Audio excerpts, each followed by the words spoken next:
Hello, I'm the Pirate Novelist, your captain through the rough seas of media, and it's that time again. Time for another concert diary.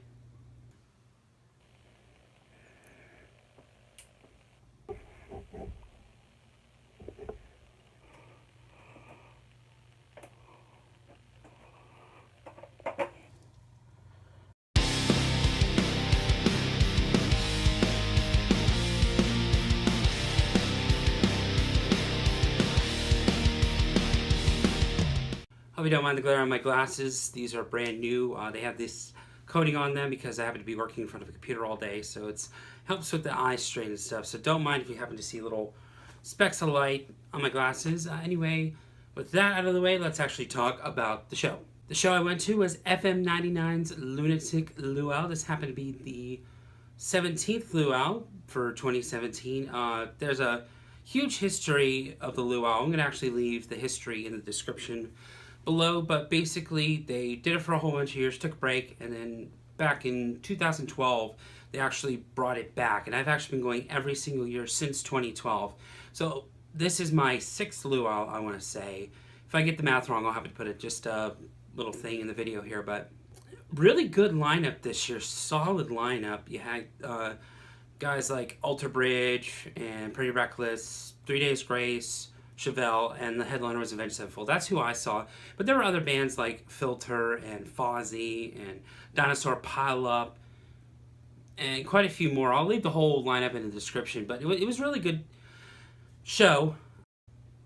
I happened to be really close to the stage this year. I got really good seats, and I'm very happy for that. As you can see, I'm wearing my Avenged Sevenfold hat here. I'm going to show this to you real quick. And you also notice, as my name suggests, a bunch of pirate symbols, and of course my favorite band, Paramore, being on there. But this was a milestone show because this is the third time I've seen Avenged Sevenfold, the second time I've seen the Pretty Reckless, and the fourth time I got to see 3 Days Grace. The significance behind the number 4 is that there have only been 3 bands that I've seen 4 times, which is really strange. No band has ever broken 4. Those bands are Pop Evil, 38 Special, and 3 Days Grace now. What I like about 3 Days Grace is I've seen them with both Adam and Matt, and I've actually seen both Adam and Matt twice. So it's kind of like I got a fair and balanced view of both singers, and Matt is really, really good. The last time I saw them was when Matt was just starting to be the new singer for, 3 Days Grace after Human had come out, and they played at the Norva along with Pop Evil. So it's kind of like, that natural progression of that was my 4th Pop Evil show, my 3rd 3 Days Grace, and now this is the 4th 3 Days Grace show. But Matt is a good singer. I love to take concert photography. I didn't do too much this year. I wanted to really just sit and enjoy the show. But he was hard to photograph, man. He was just literally like bopping in and out on the main stage, and he had a really good stage presence. And I remember him from My Darkest Days, and he was one thing that I loved about seeing My Darkest Days was the way he kind of, brought so much to the stage. With Pretty Reckless, this was my second time seeing them. The last time I saw them was Lunatic Luau 2015 or 15, and it was either 2 or 3 years ago, if I remember correctly. It was 2015. But that year, they were on the side stage headlining it, and it was a complete pour down rain, just complete, utter mess of a show. They put out a really good set, but the lights were gone. They didn't have really any of the electronics that they needed. You could still hear them just fine, but it was really kind of a, for lack of a better word, shit show. Pardon my French there, but they played a really good set this year. They got to play the way they're normally meant to play. They didn't get too much longer than they normally would have if they were on that headlining stage. They got about the same amount of time. Each band got on the side stage, I think, about half hour, and the main stage they got 45 minutes, except for 3 Days Grace, which got 60 minutes, Chevelle, who got 60, and Avenged Sevenfold, who got 60. Avenged was fantastic as always. If you haven't seen their stage show, you really need to. They are one of those bands that I say you absolutely have to see them live because they put on what I call one of the best stage shows. They know how to the work to stage. M Shadows knows how to work the stage. You know, Zachy was all around. So was Johnny, and they were just, you know, working the stage and made you feel like you were there for a whole show. What's unique about my area is there's a curfew, unfortunately, so you can't play past 11 o'clock at night. And bands have actually called called us out on this. I know Five Finger Death Punch had actually called out the venue last year's luau, which was kind of crazy. The funny thing about that is, for the past 3 or so years, it was 3 years ago at the last luau, they being Avenged Sevenfold, had promised that they were going to do a full set here in my town. And then, you know, a few years roll by, they come back with the next luau.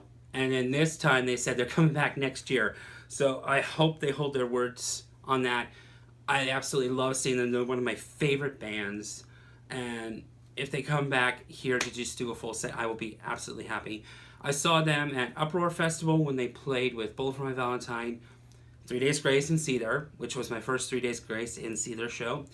And then, well, who else? I'll have to look up who was the Avenged Sevenfold, who was on that show when they were headliner last. I'll have to put that in the description below. This particular hat that I showed you earlier is actually when I saw them at Uproar Festival. And what's unique about this hat is I unfortunately have a big head. So it's very hard for me to find hats that actually fit me comfortably. And this is just one hat that fits me comfortably. I'm going to quickly talk about merchandise that I happened to get. First, I'm a fan of tour shirts. As you can see, I'm wearing, let me stand for a second, my Alice in Chains shirt. But there wasn't too much in terms of shirts that I wanted this year. The merch actually was kind of disappointing this year.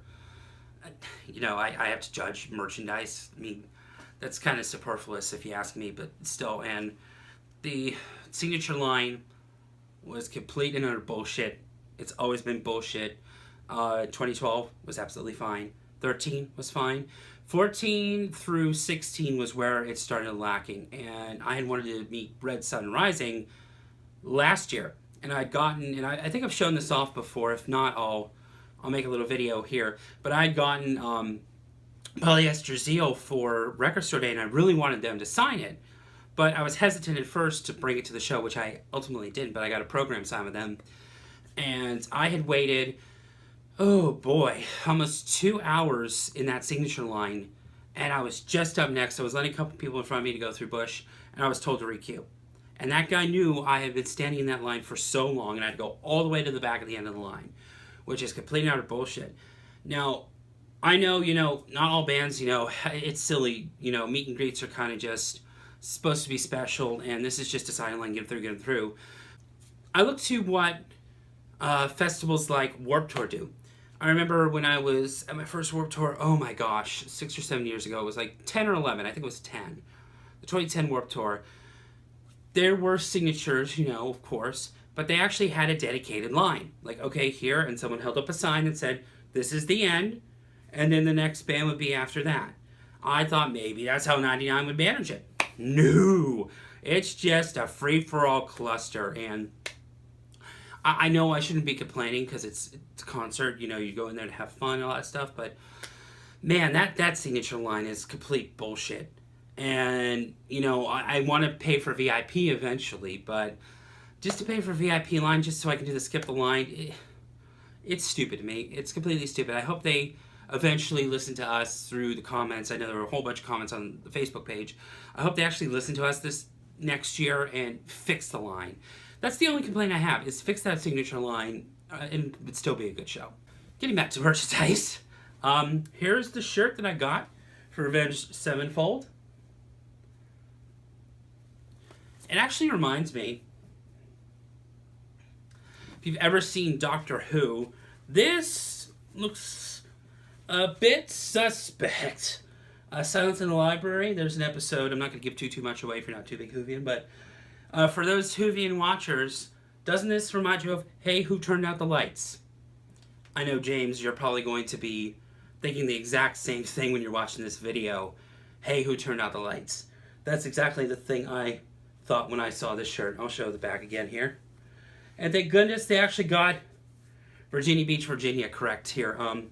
Funny thing, when the Pretty Reckless came last time, I'm just gonna fold this while we're talking here. The last time the Pretty Reckless were here, their shirt said Virginia Beach, Florida, which me and my friend thought was absolutely hilarious. I'll have to take a picture of it to kind of show mid-video, but yeah, thank goodness that was typed right. Also, every year 99 comes up with a design for the luau. This year, of course, was Cinco de Mayo, which was Friday. I'm filming this on Saturday and hopefully getting it up Saturday, if not, I'll get it Sunday. This is the design for this year. It's the Cinco de Luau. And every year they just sell a shirt. It's just, kind of funky on the front, and all the sponsors, of course. Here, let me show the sponsor here. All the sponsors on the front. But it's just a plain back shirt. They don't do the bands that are there just because of licensing issues, but this was this year's. I just kind of thought this would be cool to have. So yeah, light on the merch side. The reason I don't buy too much merchandise is it's way too expensive. Trust me on that. The food was, for lack of a better word, disappointing. The food that I had gotten, I'd waited a long time in line to get, and it was ice cold. The line also was long again because I had gotten food for dinner time, and I got a little snack before Avenged Sevenfold, and man, I don't know what it was with lines this year, but it was just handled poorly, in my opinion. The music made up for it, and that's the most important part of this. The music, the shows, there were no real technical issues that I saw or heard of. I don't want to get too, into it on that, but the music was really good atmosphere overall. I was close to the pit area. Didn't see too much pushing and shoving. I mean, there was energy, but then, of course, there were some where it was like snooze fest during Chevelle. I think one of the guys said, "What is this, an old folks' home?" which I thought was kind of funny. But yeah, the crowd was into it, but not too much into it. For a metal show, I think people were kind of hesitant with the rules on the venue, which the venues here, I don't know exactly all the rules and everything, but the venues here can kind of be a little iffy when it comes to like moshing and all of that. So I think that's where they were coming from with that. I'm not too sure, but Chevelle put on a really good performance. The only thing I could think to criticize about this was the order. I think the lineup had a lot of problems with it. There were actually multiple stages. There was the side stage, which I didn't actually go to this year. There wasn't really anybody I wanted to see. It was all main stage this year, and usually there's a couple of bands on the side stage and a couple of bands on the main stage. It was all main stage for me this year. I had problems with the way they set up the main stage. It was Dinosaur Polyp, which I didn't get to see because by the time I actually got there and got all the way to the main stage, which is like this wrapping path all around until you can actually get to the amphitheater. I have an amphitheater in my town. When you got through the wrapping path to the amphitheater, I had missed the first band. That's all right. That's cool. Alter Bridge was my opening up. They were really good, got the crowd kind of going, and then, of course, Pretty Reckless was after them. They were fantastic this time. And they were talking about, there was really bad weather at the beginning of the day, like tornado warning here, pouring down buckets of rain. It was insanity. But it felt like all that crazy stuff went on, and then it was nice in the evening. I have crazy weather here, I guess. So after Pretty Reckless was 3 Days Grace. They were insane. They were on point. They were really good. And then you had Chevelle after them. I'm not knocking Chevelle. I really like their set. But it didn't feel like a co-headliner set. I mean, 3 Days Grace got 60 minutes, Chevelle got 60 minutes, and Avenged Sevenfold got 60 minutes. It was a triple headliner. It just didn't flow right for me. Because, of course, you had Ultra Bridge, and then it flowed to the Pretty Reckless. That felt good. Then you had high energy 3 Days Grace, lower energy Chevelle, and then up the energy with Avenged Sevenfold. Here would have been my thoughts on that. You would have had Ultra Bridge, Pretty Reckless, then Chevelle, then 3 Days Grace, and Avenged Sevenfold, and that would have felt good, in my opinion. They botched it up another couple of years ago because The year I saw 3 Days Grace for the second time, which was after the Uproar Festival, they had 3 Days Grace and then Cedar. 3 Days Grace put on such a good stage show that when Cedar came out, it was lackluster. I mean, I'm not knocking Cedar. I love Cedar when I get to see them. I always seen them twice. But it just felt like they usurped Cedar.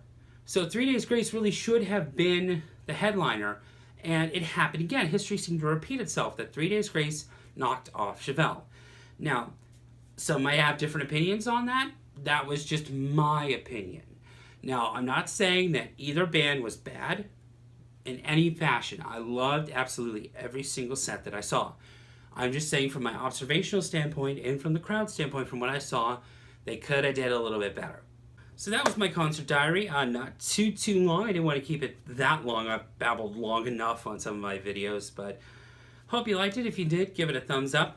Leave a comment down below if you've seen any of the bands in the description that I put down there, any of the bands that I mentioned. Let me know any concerts that you're going to in the future or hope to go to in the future. I hope to get videos out more frequently for you, but you know, life kind of just gets in the way. So hope you enjoyed it. I know I had a good time. And until the next time, as I always say when the waters get rough, keep on sailing.